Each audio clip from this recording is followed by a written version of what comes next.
In the autumn of 1821, on a stretch of the Erie Canal cut somewhere west of Utica, a digging crew was told to take a drainage trench 4 feet deeper than the survey called for, because the clay kept holding water and the towpath would not set.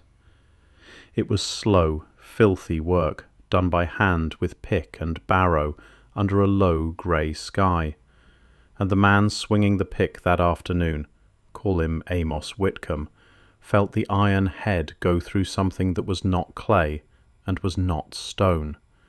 It rang, not the dead thud of a boulder, but a flat, carrying note, the sound a hammer makes on a dressed step.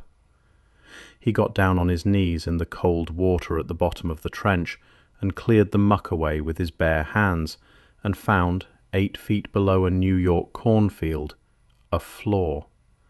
Flat-cut slabs, fitted edge to edge, mortared tight, running level in every direction the lantern could reach. Not a rubble fill, not a natural ledge scoured flat by ice, the kind any farmer in that county could have shown him. A pavement, laid, joined, and meant to be walked on, and when he lifted the light and followed the joints outward, the flame caught something standing on that floor about 30 feet off, upright, taller than a man, facing him as if it had been facing that direction for a very long time. Whitcomb did not sleep that night. By the time the section boss came down the next morning with 2 engineers from the Canal Commission, the trench was filling with groundwater, and within a week the order came to reroute the drain and pack the whole cut with fill. 8 feet of earth went back down onto that pavement, and whatever had been standing on it was alone again in the dark. Nobody wrote down the exact place. Nobody went down to measure. All that comes to us is a stretch of canal that bends around a point it did not need to bend around, and a man who said until the end of his life that something down there had been standing and waiting. What Amos Whitcomb saw at the bottom of that trench, who the pavement belonged to, and why the men who came after him were in such a hurry to put the earth back, that is where the rest of this begins.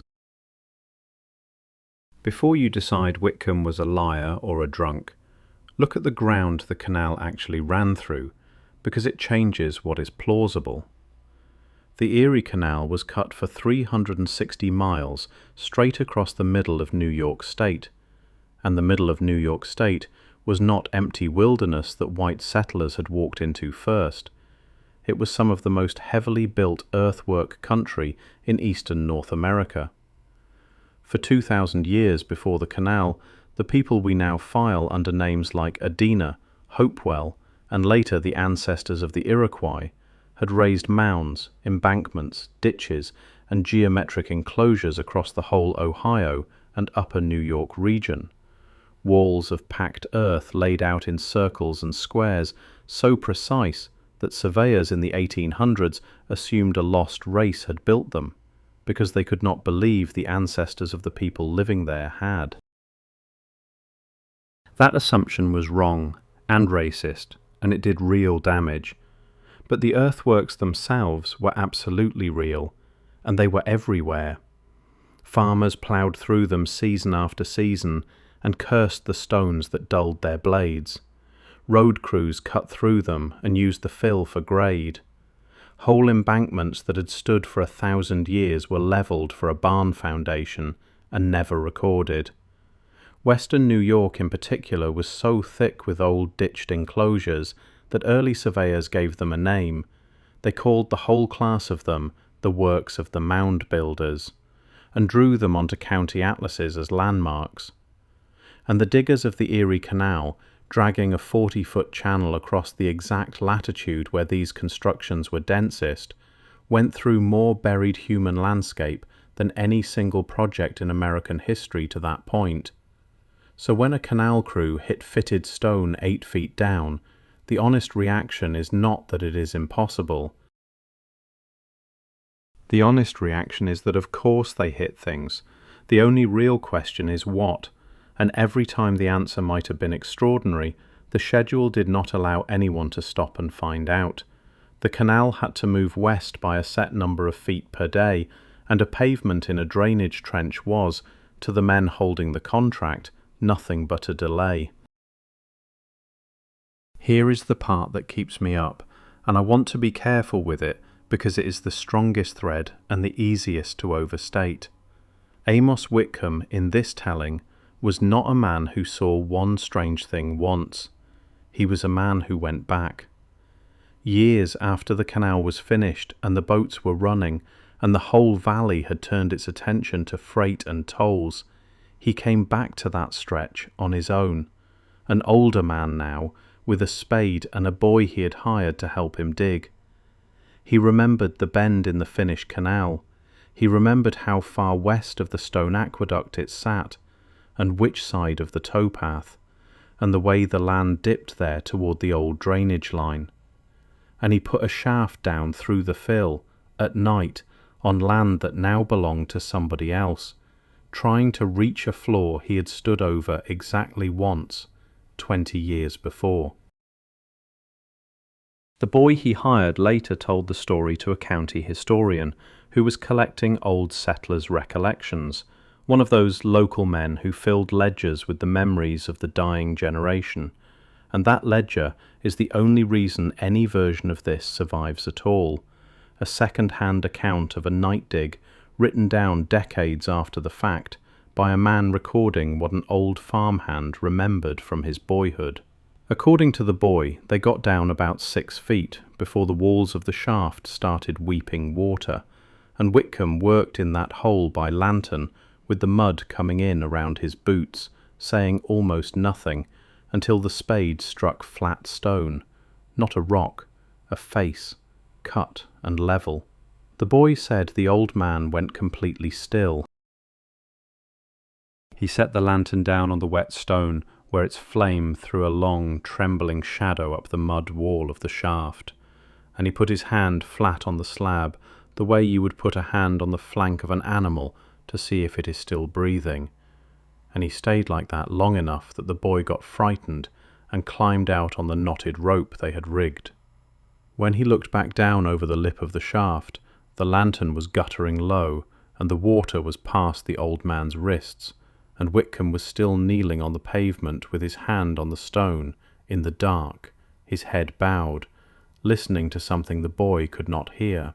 They filled the shaft back in before dawn.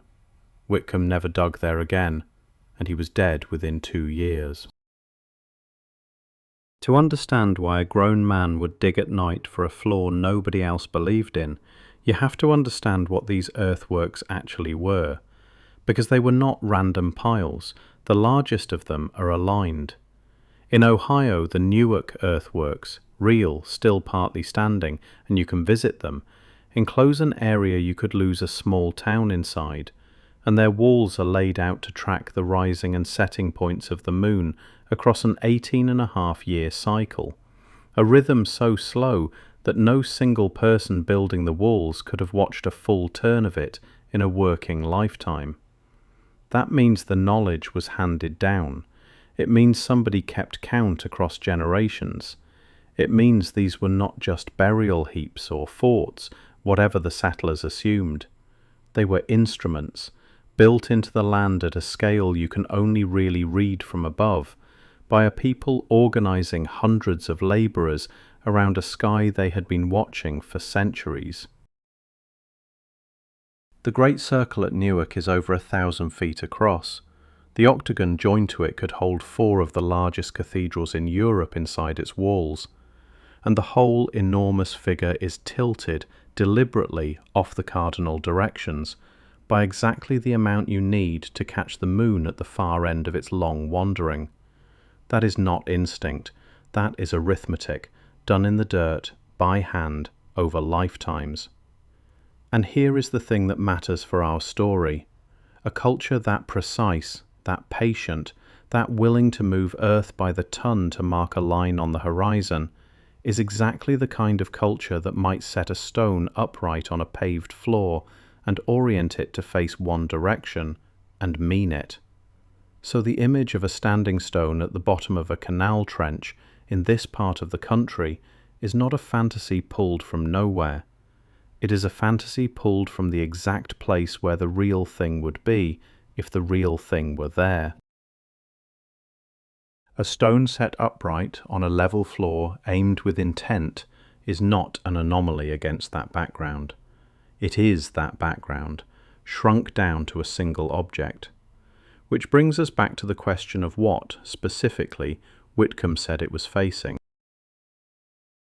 According to the boy, and remember, the boy is our only witness to the second dig, and he was frightened, and he was young, and he told this years after. The old man said one thing about the stone before he stopped speaking that night. He said it faced the sunrise. Not the sunrise of that morning, the midsummer sunrise. And this is where a story that could be dismissed as an old digger's ghost tale gets a spine, because the midsummer sunrise is not a vague direction. It is a specific bearing on the horizon, fixed by the latitude of the place and the tilt of the earth, and any culture that built alignments, as the mound builders demonstrably did, would have cared about it above almost any other point in the sky, because it marks the turn of the year, the longest day, the moment the sun stops climbing north and starts back. At the latitude of central New York, that sunrise comes up well north of due east, and it comes up at the same bearing every single year, within the width of a finger held at arm's length, and it has done so for the whole span of human presence on that ground. It is the most reliable event in the visible world. If someone set a stone on a floor in central New York and aimed it at the midsummer sunrise, they were not decorating. They were doing the same thing the builders of Newark were doing on a vastly larger scale, nailing a point in time to a point on the ground, so that it could be found again, year after year, by people who came after. The tragedy, and I mean this as the actual heart of the whole thing, is that Whitcomb, kneeling in the water with his hand on that slab, may have been the last human being to stand on a floor that had been built precisely so it would never be forgotten, and he could not prove it to a single soul.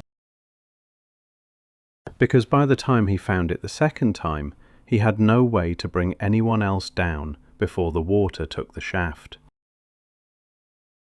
I owe you a hard stop here, because this is the point where channels like this one usually start lying to you, and I would rather you trust me in Block 9 than believe me in Block 6. Amos Whitcomb is a name I am giving to a story. There is no verified Canal Commission record of a paved floor and a standing stone west of Utica, no museum case with a slab in it, no photograph, no survey. What is real, and I need you to hold the real and the told apart in your head, because the whole point is that they are different, is the ground. The Erie Canal really did cut through the densest earthwork landscape in the eastern United States. The mound builders really did raise stone and earth aligned to the sky with a precision that embarrassed the men who dug through it. 19th century newspapers really are full of accounts of canal and railroad crews hitting walls, pavements, wells, and buried timber and stone, and then simply moving on, because the contract did not pay them to wonder. The pages of the era carried buried giant stories and lost race stories by the hundred, printed between the crop prices and the shipping notices as though they were ordinary news. Some of those accounts were hoaxes, some were misread natural stone, and an unknown number were real earthworks destroyed in an afternoon by men who had a channel to dig and no reason to stop. That last category, real things destroyed unrecorded by men on a deadline, is the horror underneath this whole genre, and it does not require a single standing stone to be true. The stone is a story, the bulldozed history is not. It is the single best documented crime in American archaeology, and almost nobody was ever charged with it, because on paper it was not a crime at all. It was progress, on schedule, under budget. Now, with that line drawn as clearly as I can draw it, let me tell you the one thing about that stretch of canal that is genuinely, checkably strange. Go and look at the old alignment of the Erie Canal west of Utica on any detailed 19th century map, and you will find, as anyone who has cut a channel knows, that engineers hated to turn. Every bend costs money. Every bend slows the boats, complicates the towpath, and adds length that has to be dug, lined, and maintained forever. The entire genius of the Erie was that it ran as straight and as level as the ground would physically allow, and where the ground would not allow it, they moved the ground. They cut a channel through solid rock at Lockport and lifted the boats up the escarpment on a double flight of 5 locks, because going through the rock was cheaper over the life of the canal than going around it. Men who will blast a staircase into a cliff rather than add a curve do not add curves for nothing. So the interesting question about any unexplained bend is not why the canal curved. Water and rock explain almost all of them, but whether every curve has an explanation in the water and the rock. And in the story we are following, there is one that supposedly does not.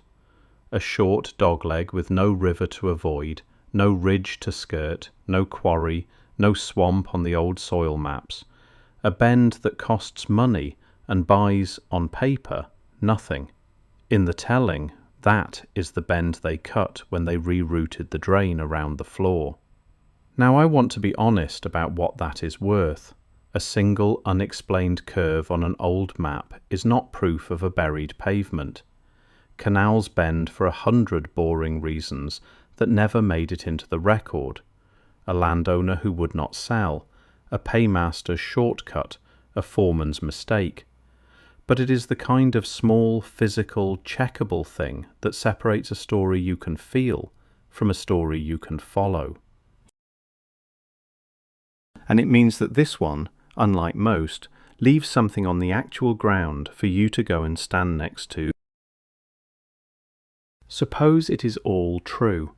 Suppose there is a paved floor and a stone under the fill west of Utica, exactly where an old man said he knelt in the water with his hand on it. Why has nobody in 200 years put a shovel in and settled it? And the answer, once you sit with it, is duller and far more damning than any conspiracy. It is that nobody is looking, because looking is nobody's job and nobody's budget. The land is privately owned farmland now, ploughed and reploughed, drained and tiled, the old canal line beside it long since widened, filled or abandoned depending on the mile.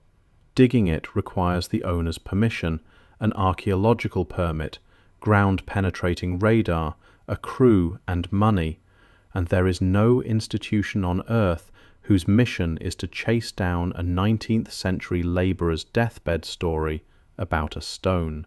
Professional archaeology, which is real and careful and underfunded, spends its scarce dollars where the evidence is already strong enough to justify the grant. A story with one frightened witness 2 generations removed does not clear that bar, and it should not. So the floor, if it exists, stays exactly where it is, not because anyone is hiding it, but because the machine that could confirm it has no reason to spend $1 on a maybe. There is no villain in that sentence. That is what makes it worse. A conspiracy you can expose. Indifference just goes on quietly winning, year after year, one unread ledger at a time.